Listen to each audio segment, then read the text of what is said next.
નમસ્કાર વિદ્યાર્થી મિત્રો, આજે આપણે ભણવા જઈ રહ્યા છે હાથ મેળવે કાવ્ય. હાથ મેળવે કાવ્યના કવિનું નામ છે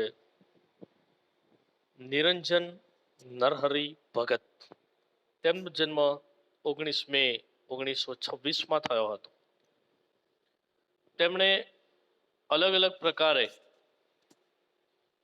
સાહિત્યમાં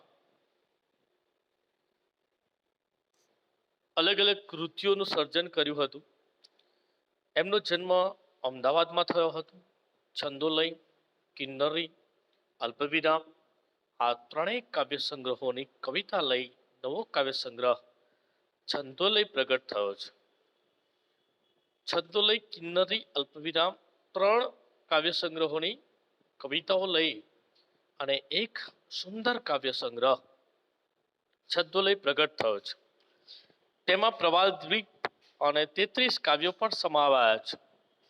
સોનેટ, પરંપરિત તથા ઉર્મી કાવ્યનું સફળ ખેડાણ તેમણે કર્યું છે.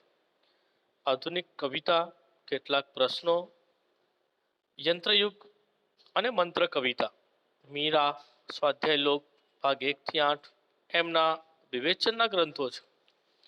તેમને રણજીતરામ સુવર્ણચંદ્રક તથા સાહિત્ય અકાદમીનો એવોર્ડ પણ પ્રાપ્ત થયેલો છે. કવિએ આ નાનકડા ઉર્મી કાવ્યમાં ભાવ સંવેદનાનું ખૂબ સુંદર મહત્વ સ્થાપ્યું છે. અહીં હાથને હૃદયની લાગણીઓના, હૃદયના ભાવનું પ્રતીક બનાવાયો છે અને કવિ એનું વર્ણન કર્યું છે. કવિ કહે છે કે મારે ધન નથી જોઈતું, મારે સંપત્તિ નથી જોઈતી, મારે સત્તા નથી જોઈતી, બસ મારે એક મિત્રતા ભર્યો મૈત્રીપૂર્ણ હાથ જોઈએ છે. હું હાથ લંબાવીને તમારા હૃદય સુધી પહોંચવા માંગુ છું. માત્ર હાથ લંબાવીને તમારા હૃદય સુધી પહોંચવા માંગુ છું. નિસ્વાર્થ સંવેદન, કોઈ સ્વાર્થ વગરની લાગણીઓ બધું અભરે ભરી દે છે, સભર કરી દે છે અને તેમાંથી એક સુંદર ભાવના કેળવવાનો કવિનો મનોરથ સુંદર રીતે પ્રગટ થયો છે. હૃદયૈક્ય, હૃદયની એકતા નોંધપાત્ર છે. હૃદયની લાગણીઓની વાત અહીંયા છે કે હૃદય સુધી પહોંચવા માટે ન ધરા સુધી ન ગગન સુધી આપણે તો પહોંચવું છે એકમેકના મન સુધી. બસ આ જ વાત કવિ હાથ દ્વારા કહેવા માંગે છે કે હાથને હૃદય ભાવનું પ્રતીક બનાવીને કવિ કહેવા માંગે છે. આ એક નાનકડું ઉર્મી કાવ્ય છે. This is a small lyric. The poet has made his hand the symbol of his heart feeling. The poet wants to reach to others' heart. એકના હૃદયમાંથી બીજાના હૃદય સુધી પહોંચવાની વાત છે. સહૃદય, એકના હૃદયમાં થતી લાગણીઓને બીજાના હૃદયમાં ઝીલવાની વાત છે. સમાન વેદના અનુભવવાની વાત છે, સંવેદના અનુભવવાની વાત છે.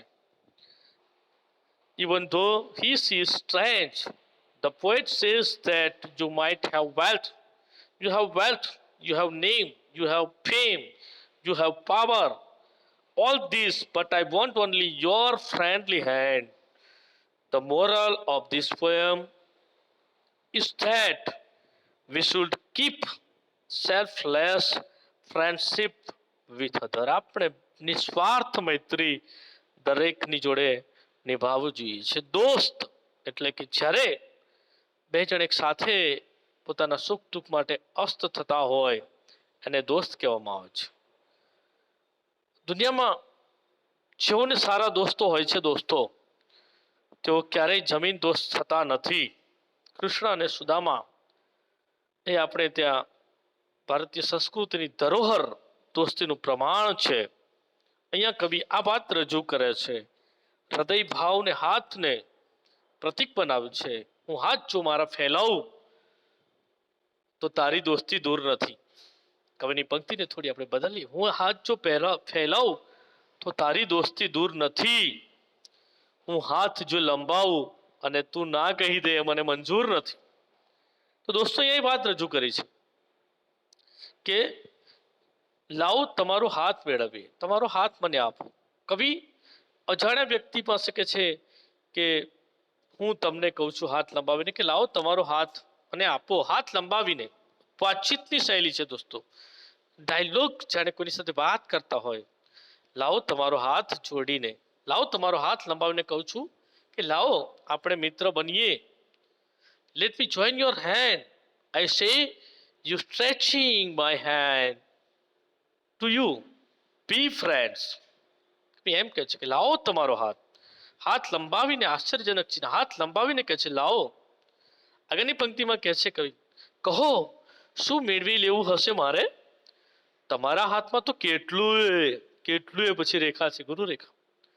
ધન હશે, કીર્તિ હશે, સત્તા હશે, શું શું નથી હોતું તમારા હાથમાં? તમારા હાથમાં તો ઘણું બધું હશે. તમારા હાથમાં ધન હશે દોસ્તો, આપણા હાથની અંદર ધનની રેખા હોય છે, રાજયોગ, સત્તા યોગ હોય છે, કીર્તિની રેખા હોય છે. તમારા હાથમાં શું શું નથી હોતું? મારે કશાનું કામ નથી, મારે તો બસ ખાલી તમારો હાથ જોઈએ છે, બસ ખાલી તમારો હાથ જોઈએ છે, પ્રેમપૂર્ણ, દોસ્તીપૂર્ણ મારે હાથ તમારો જોઈએ છે. Tell me what do I wish to get from your hands? You might have much wealth, power, fame, name in your hands, but what do you not have in your hands? I don't want anything from them. I want only your empty hands, your selfless friendship, નિસ્વાર્થ, selfless, નિસ્વાર્થ મારે મિત્રતા જોઈએ છે, મારે બીજું કશા કામનું નથી. ના ના, આપણા બે ખાલી હાથમાં કેટલું, આપણા બે હાથ તો કેટલું બધું છે. આપણા બે હાથમાં, આ હાથમાં ઉષ્મા છે, વોર્મ છે, થડકો છે, ધડકન છે, એક હુંફાળું, એક સમગ્ર વ્યક્તિત્વ છે, ઉષ્મા છે, થડકો છે. અરે એના વડે આવો પરસ્પરના હૃદયનો ભાવ કેળવે. આપણે હાથ, એમ કહેવાય છે કે દિલ મિલે યા ન મિલે, હાથ મિલાતે રહીએ. હાથ મેળવો, દિલ આપોઆપ મળી જશે. એમ કવિ કહે છે કે આપણા હાથમાં ઉષ્મા છે, થડકો છે, હૃદયના ભાવ કેળવે છે. એક હૃદયથી બીજા હૃદય સુધી પહોંચીએ, ન ધરા સુધી ન ગગન સુધી આપણે તો પહોંચવું છે. જાણો છો દોસ્તો, એનો મતલબ એકમેકના હૃદય સુધી પહોંચવું છે. હું દિલ આપું ને તમે દિલ આપો, હું હાથ આપું, મારા હાથની લાગણીઓ આપું ને તમે મને હાથની લાગણીઓ આપો. આપણા હૃદયની વાત છે, હૃદયની સંવેદનાની વાત છે, અને એના વડે આવો પરસ્પરના હૃદયનો ભાવ ભેળવીએ, ભાવ ભેળવીએ, કેળવીએ, ભેળવીએ. અંતરાનુપ્રાસ અલંકાર છે દોસ્તો. અહીંયા તમે જુઓ, અને બિન આવડત, તમારા હાથમાં ઘણું બધું હશે, અને કેટલુંક સારું પણ હશે, કેટલુંક ખરાબ પણ હશે. કદાચ જાણે અજાણે કોઈ સત્કર્મ કર્યું હશે તો સારું હશે. ધન, સત્તા અને કીર્તિ આવતા કદાચ તમારાથી કોઈ ખરાબ કામ પણ થયા હશે. ધન અને સત્તા એના કારણે કદાચ કેટલાક ગુમાવી પણ હશે. પણ હાથ એ આપણી દોલત છે, હાથ એ આપણી કિસ્મત છે, આપણો હાથ એ આપણો જગન્નાથ છે. કવિ આ વાત રજૂ કરે છે, આપના હાથ જગન્નાથ. તો હૃદયની ભાવનાનું હાથને પ્રતીક બનાવીને કવિ પરિચિત અપરિચિત સૌને કહે છે કે લાવો મૈત્રીપૂર્ણ હાથ જોઈએ છે. મારે કશું મેળવવું નથી, મારે ધન નથી જોઈતી, સત્તા નથી જોઈતી, મારે કંઈ જોઈતું નથી. તમારા હાથમાં ઉષ્મા હશે, થડકો હશે, અને પરસ્પરના હૃદયનો આપણે ભાવ કેળવીએ. તમારા હાથમાં જાણે ખરાબ કામો, સારા કામો થયા હશે, આપણે એકબીજાનો હાથ કેળવીએ. Once again, your empty hand? No. We have much in our empty hands.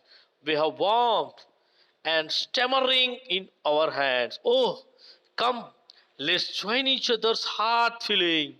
Let's reach to the hearts to each other, and let's train our unskillful hands which perform many good evil deeds. સત્કાર્ય કરીએ, આપણે ખરાબ કામોને છોડી દઈએ, સારું નઠારું છોડી દઈએ. કવિ અંતિમ પંક્તિમાં કહે છે કે અરે આના વડે આવો પરસ્પરનો હૃદય ભાવ ફેરે. તમારી હાથમાં બિન આવડત, સારું નઠારું કરતા ઘણા બધા હશે, આપણે હાથ કેળવે. તમે અજાણ્યા છો, કવિ અજાણ્યા વ્યક્તિને, સ્ટ્રેન્જ પર્સનને કહે છે કે લાવો તમારો હાથ. વાતચીતની કલા પરસ્પર કેળવીને કહે છે લાવો તમારો હાથ, તમે અજાણ્યા છો ભલે તોય જુઓ આ હાથ લંબાવીને કહું લાવો તમારો હાથ મેળવે. તમે ભલે અજાણ્યા હોય, you are strange person, you are he C I never mind, but I want only selfless friendship. મારે દોસ્તી જોઈએ છે, મારે મિત્રતા જોઈએ છે, મારે મિત્રતાપૂર્ણ હાથ જોઈએ છે. તમે અજાણ્યા હો ભલે તોય જુઓ આ હાથ લંબાવીને કહું છું લાવો તમારો હાથ છોડીએ, આપણે મિત્રો બનીએ. Are you stranger? Never mind. Even though stretching my hand, I tell you, let me join your hand, be friends. Once again, મારે તમારો મિત્રતાપૂર્ણ હાથ જોઈએ છે. કીર્તિ એટલે દોસ્તો ખ્યાતિ, નામના, થડકારો, ઉષ્મા એટલે ગરમાવો, વોર્મથ ધન, પૈસો, સંપત્તિ, હાસ્ત, કર, મેળવવું એટલે જોડવું, ટુ જોઈન, ધન એટલે સંપત્તિ, સત્તા, પાવર, કીર્તિ એટલે ખ્યાતિ, નામના, ફેમ, ઉષ્મા એટલે ગરમાવો, અહીંયા હું, ખાલી ખાલી એટલે એમ્પ્ટી, ઠાલું, ધડકો એટલે ધડકવું, થડકવું, સ્ટેમરિંગ, ટ્રોબિંગ, હસ્ત એટલે હાથ. અહીંયા દોસ્તો આ વાત કવિ રજૂ કરે છે કે મારે તમારો માત્ર મૈત્રીપૂર્ણ હાથ જોઈએ છે, મારે તમારી દોસ્તી જોઈએ છે. દોસ્તી માટે ઘણું કહેવાય છે દોસ્તો કે શેરી મિત્રો 100 મળે, તાલી મિત્ર અનેક, સુખ દુઃખમાં જો વામીએ 100 લાખનમાં એક. શેરી મિત્રો આપણને 100 મળી જાય, આપણને તાલી પાડનારા મિત્રો અનેક મળી જાય, પણ આપણા સુખ અને દુઃખમાં સાથ આપે એવા મિત્રો જો મળી જાય તો જીવન આપણું સફળ થઈ જાય. એમ પણ કહેવાય છે કે મિત્ર એવો શોધવો ઢાલ સરીકો હોય, સુખમાં પાછળ પડી રહે અને દુઃખમાં આગળ હોય. મિત્ર એવો હોય કે જે દુઃખ પડે, આપણે તકલીફ પડે ત્યારે આવી પહોંચે, સુખ હોય ત્યારે પાછળ રહે, ઢાલ જેવો. યુદ્ધના મેદાનમાં સૈનિક પાસે તલવાર હોય અને ઢાલ હોય એવો હોવો જોઈએ. અહીંયા દોસ્તો મિત્રતાની વાત કરી છે. કવિ એમ કહેવા માંગે છે કે મિત્ર એવો હોવો જોઈએ જે આપણને દુઃખમાં મદદ કરે, ભલે અજાણ્યો હોય પણ મિત્રતાના નામે કવિ એમ કહેવા માંગે છે કે મિત્ર એવો હોય જે મિત્રતા, કૃષ્ણ સુદામાની દોસ્તી એ આપણી ભારતીય સંસ્કૃતિની ધરોહર છે. અને એના આધારે કવિ કહે છે કે મિત્રતા, આપણે ત્યાં મિત્રતાની વાત છે કે મૈત્રી ભાવનું પવિત્ર ઝરણું મુજ હૈયામાં વહ્યા કરે, શુભ થાઓ આ સકળ વિશ્વનું એવી ભાવના નિત્ય વહે. સાથી હાથ પડાના સાથી રે, એક અકેલા થક જાए તો મિલકર બોझ ઉઠાના, સાથી હાથ બડાના. આવા ઘણા બધા કાવ્યો આપણને મિત્રતાનું, પ્રેમની વાત ની ઉજવણીની વાત કરે છે. મૈત્રી દિવસ આપણે ઉજવીએ છીએ અને મિત્રતાની અંદર પૈસો, મોટાઈ, મોભો, અભિમાન કંઈ હતું નથી. કૃષ્ણ અને સુદામાની મૈત્રી વિશે આપણે જાણીએ છીએ. હેજી તને સાંભળે રે, હેજી નાનપણાની પેર, મને કેમ વિસરે રે. બંને સાથે જે આશ્રમમાં હતા એ વાત અહીંયા રજૂ થઈ છે, મિત્રતાની વાત રજૂ થઈ છે. આજના ઝડપી જમાનામાં કોરોનાને વૈશ્વિક મહામારીમાં અનેક અજાણ્યા હાથોને મદદ કરીને અનેક અજાણ્યા લોકોનું જીવન બચાવ્યું છે. એવા હાથોને આપણા હાથોથી હજારો હજારો સલામ. અને આ વાત અહીંયા રજૂ થઈ છે. આશા રાખું છું દોસ્તો આપને સમજાયું હશે. ધન્યવાદ, ધન્યવાદ, ધન્યવાદ.